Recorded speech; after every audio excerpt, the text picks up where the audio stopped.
They told everyone I gave up, that I was the one who couldn't hold on, that I wasn't built for the pressure, the pace, the promise.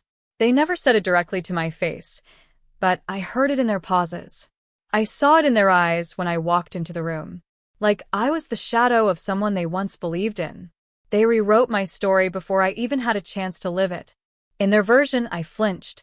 I fell. And then I disappeared. But it wasn't failure. It was something bigger, something raw, invisible, and wildly alive. Something still growing underground. They laughed when I said I needed time. They called it a phase when I stepped back from the track they'd prepared for me. They whispered behind dinners and birthdays and emails that I was too sensitive, too unsure, too creative, too much. No one asked what I saw when I looked at myself in the mirror. No one wanted to know what it felt like to be awake at 3:47 a.m. with a heart full of unfinished things. Not dreams, no. Just pieces. Raw, pulsing, waiting to mean something. I didn't run away. I just took a turn no one followed me on. They thought I'd stopped. But I was just quiet. And in the quiet, I was learning how to breathe again. My name is Janelle Summers. I'm 29 years old, and I live just outside of Austin, Texas. I used to think life was about impressing people who sat on the front row of your story, family, friends, teachers, mentors. But then I realized something. Sometimes the person who sees you is someone who just arrived. Sometimes the person who believes in you is their boss. And that changes everything. I was supposed to become a lawyer. It was written on every birthday card for my grandparents. Future Supreme Court Justice. My dad joked when I was 10 and corrected his grammar in the middle of a barbecue. My mom used to brag at church. Janelle's going places. I believed it too. I believed in the path laid out for me. Neat, linear, noble. Honor roll, AP classes, law school applications, internships at firms where everyone wore the same smile. I studied hard. I didn't party. I memorized every case, every principle, every argument. I was always prepared. Until I wasn't. It started with the exhaustion. Not the kind sleep could fix. It was bone-deep, soul-tired exhaustion that came from pretending I was okay. Pretending I loved the sound of fluorescent lights and courtroom hypotheticals. Pretending I didn't feel like I was slowly shrinking in a place that was supposed to make me powerful. I didn't tell anyone. Because how do you explain that the thing you're best at is draining you? How do you tell your father, who never missed a bill, that you're not built for the dream he worked double shifts to support? My hands shook during my third internship. I fumbled through a deposition. I cried in the parking garage and told myself I was just tired. Then came the panic attacks. In elevators. During mock trials. Once, embarrassingly, while standing in line at a Starbucks when someone asked if I'd passed the bar. I hadn't even taken it yet. And I already knew I couldn't. Not because I wasn't smart, but because I didn't belong. And worse, I didn't want it anymore. I dropped out of law school the semester before graduation. No ceremony. No explanation. Just a short email. And then silence. My mom didn't call me for 3 weeks. When she finally did, her voice was polite, distant. So, what are you going to do now, Janelle? I told her I didn't know yet. And that answer, just 3 words, was the beginning of my exile. No one said it, but I could feel it. The shift. The disappointment. The disbelief. My cousin Michelle, who had just gotten her second promotion at a tech firm, stopped inviting me to brunch. My uncle introduced me as the artistic one at Thanksgiving. Even my younger brother, Tyler, who once asked me to help him write his college essay, told people, "She's just figuring things out right now." They smiled. But it wasn't real. The worst part wasn't the judgment. It was the absence. The way no one asked what I was doing anymore. What I was building. What I still dreamed about. I remember standing in the back of my niece's birthday party, paper plate in hand, while everyone gathered for a family photo. No one called me to join. I just wasn't part of it anymore. So I stepped away. Not in bitterness. Just in quiet. I started over. But no one noticed. I didn't plan to start anything. Honestly, I just needed to breathe. For months, I drifted between temp jobs, answering phones, filing paperwork, tutoring high school students in the evenings. None of it felt like a calling. It was quiet work, forgettable work, but it gave me space. One afternoon, while helping out at a local community center in East Austin, I noticed a flyer peeling off the bulletin board, looking for volunteers to teach basic computer skills to seniors. No experience needed.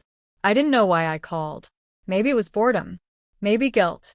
Maybe it was that small, stubborn part of me that still believed I had something to offer. The center paired me with a woman named Dolores. She was 82, wore wide-brimmed hats, and had a voice like gravel and honey. She greeted me with a scowl and a purse that smelled like old peppermint. "You're the girl teaching me the Google?" she asked. I smiled. That's the plan. Our first session was a disaster. She forgot her email password, dropped the mouse twice, and got frustrated when the screensaver kicked in. "This machine hates me," she muttered. "It's just nervous," I replied. "You're kind of intimidating." She smirked and kept coming back. Every Wednesday and Saturday, we met for an hour.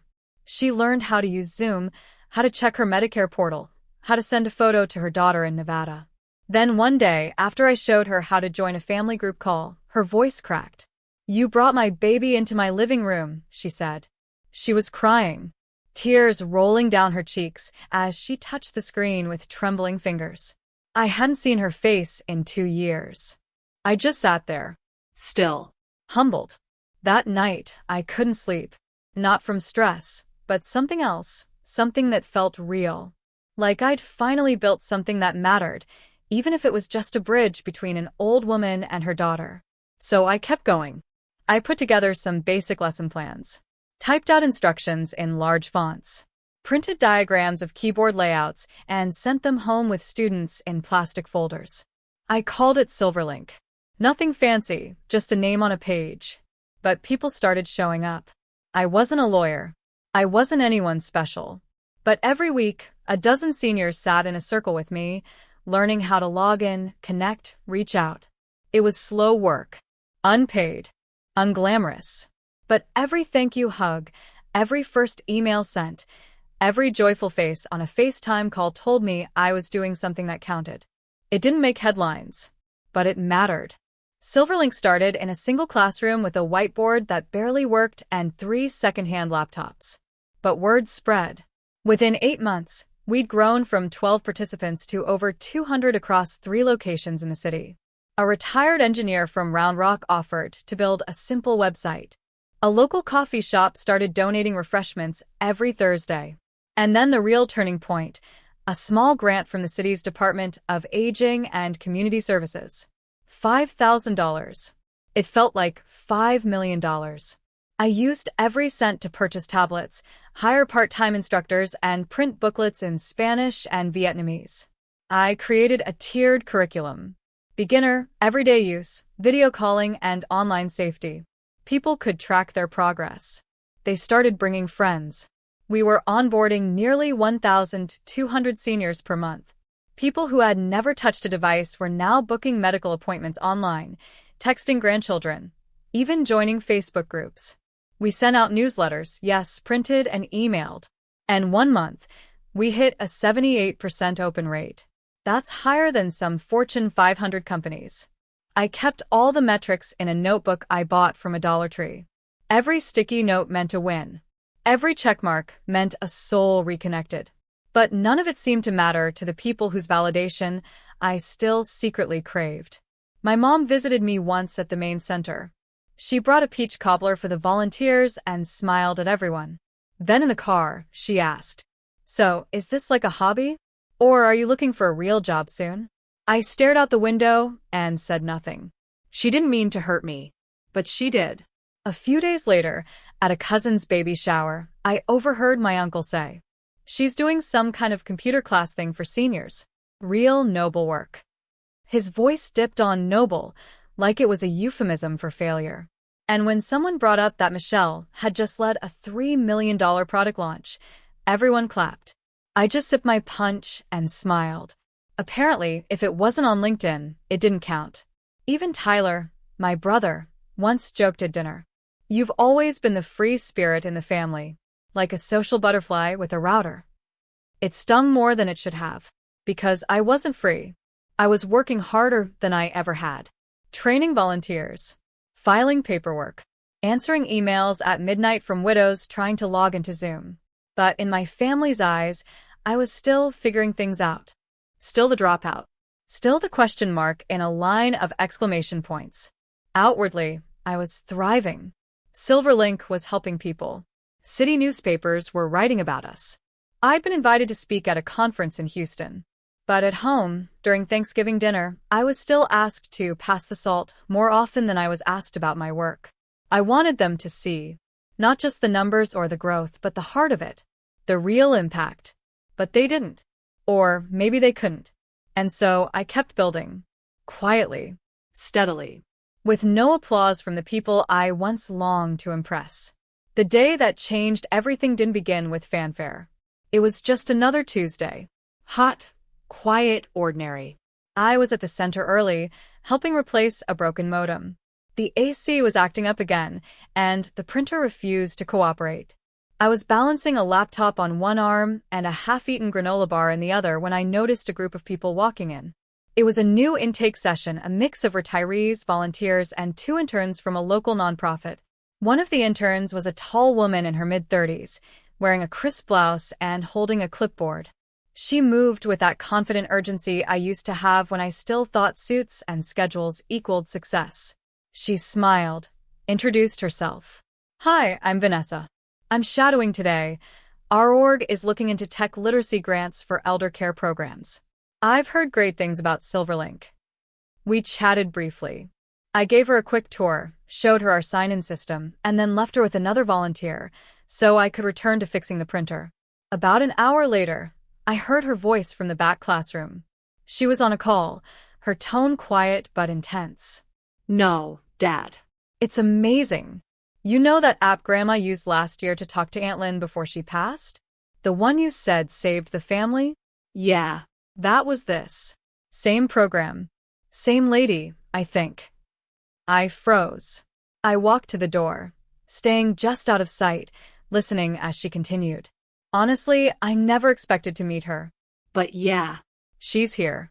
It's called Silverlink. She built it. I know. And no one's even hyping her up. She's in there fixing a printer herself like it's no big deal. I felt my chest tighten. Then she turned and looked straight at me. Our eyes met, and she paused mid-sentence. Oh, Dad. She's here right now. The woman who helped Grandma, her name is... She glanced at my name tag. Janelle Summers. The room went silent, and I could see it in her face, the dawning realization.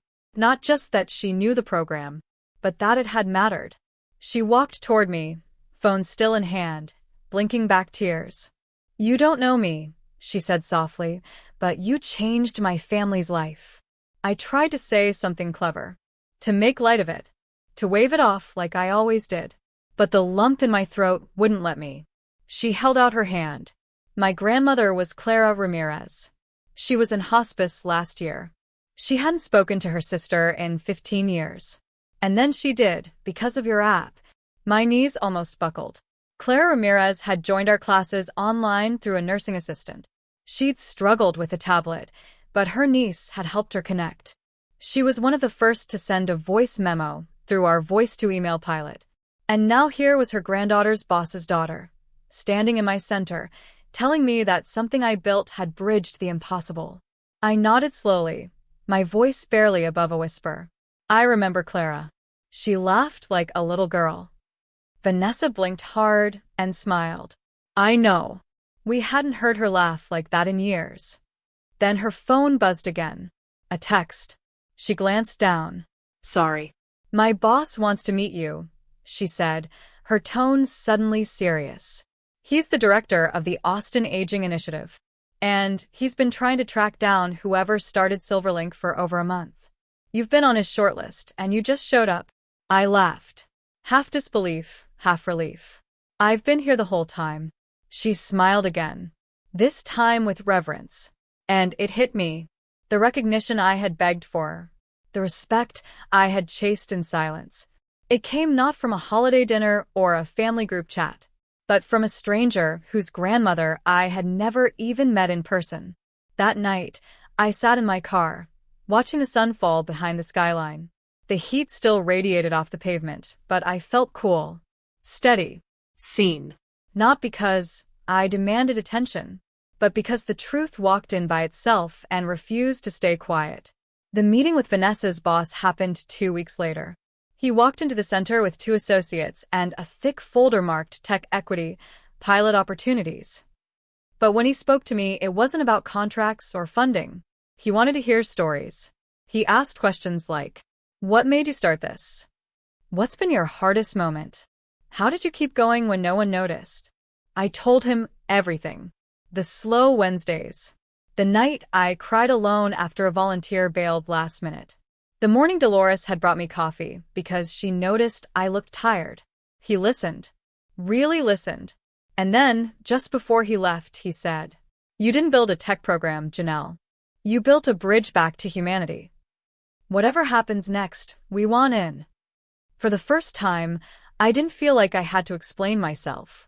I didn't need to justify my choices with numbers or qualifications. Someone just saw the heart of it and honored that. Later that week, I got a letter in the mail. It was from my mom. Her handwriting was shaky but familiar. The paper smelled faintly of cinnamon. She always kept stationery near her spice cabinet. Inside was a note.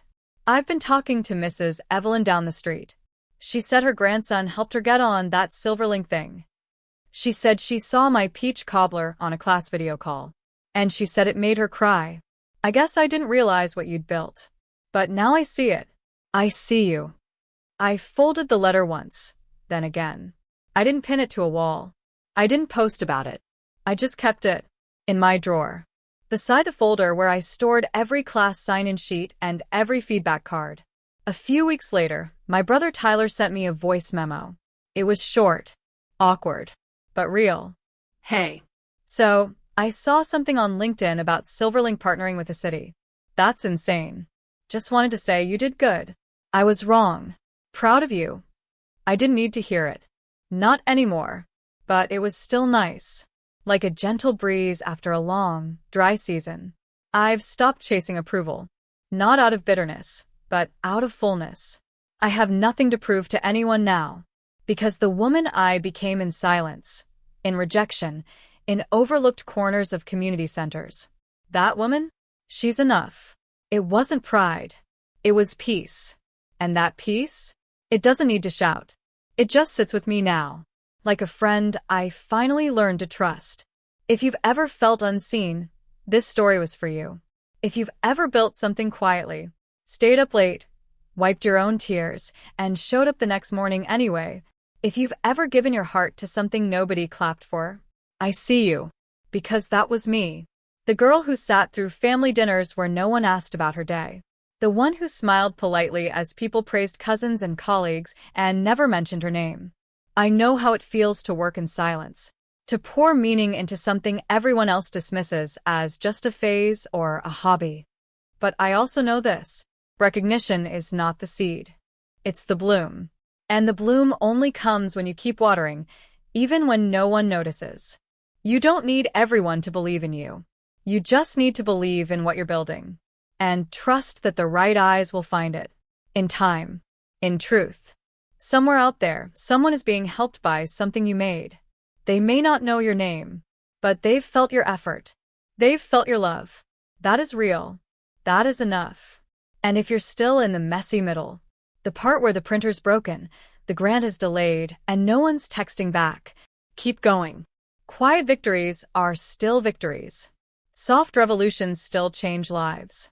Wherever you're watching from, tell me your story in the comments. Because someone out there is waiting to hear they're not alone. On this channel, we honor second chances.